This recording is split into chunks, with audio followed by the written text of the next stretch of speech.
Probably important at this point to also talk about race relations in Texas, because the time period from 1880 to 1900 is not exactly a positive period in American race relations. It's no different in Texas. Um, the African American population of Texas is about 400,000 in 1880 and grows to 621,000 by 1900. Even though their actual numbers increase, African Americans see their percentage or their share of the overall population decrease from 25% of the overall population of Texas to 20%. New immigration and other ethnicities are starting to kind of crowd them out.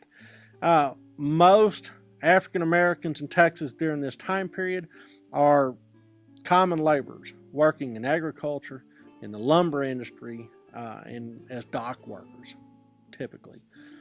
Few African Americans in Texas during this 20-year span own their own land or their own business. That's a rare occurrence within this population. As a result, most African Americans are highly restricted in their political participation. And this is achieved by various devices, including things like literacy tests, poll taxes, things that were also used elsewhere in the nation. Were blacks in Texas educated? Absolutely. Even in this highly segregated society, African American literacy goes from a mere 25% in 1880 to 62% by 1900. So they are being educated. That segment of the Texas population is being educated. However, their literacy rates are far behind those of their white neighbors.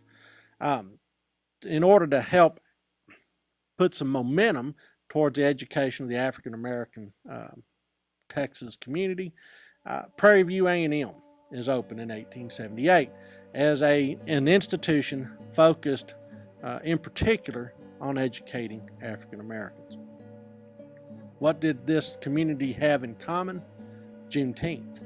Juneteenth, which is now really a national phenomenon, is really a Texas, closely held Texas gift to this community. That is their national holiday, if you will, and it takes on a great deal of importance within the African American community during this time period.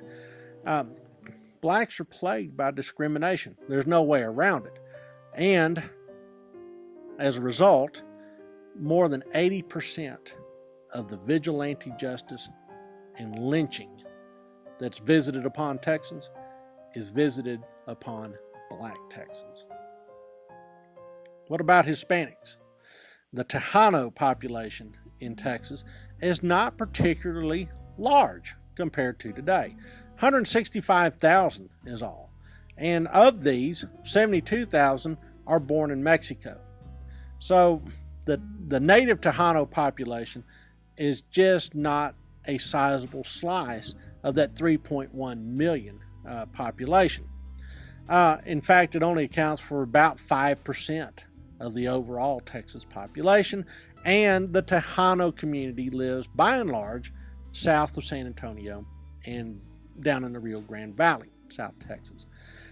There, most of them align with some sort of wealthy patron. The patron system in South Texas is alive and well, and most Tejanos identify with what we would call a political boss today in terms of how they would vote and how they would go about organizing their communities.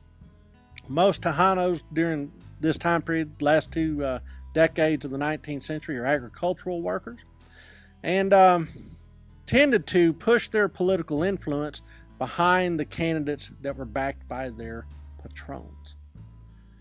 So long and short of it, Texas is a pretty white bread place.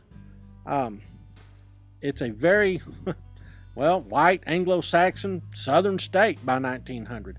It is not particularly exotic or unique in that regard.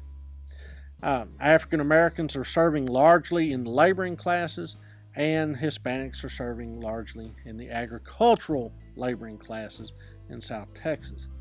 The average Texan, white, Anglo-Saxon Protestant from 1880 to 1900.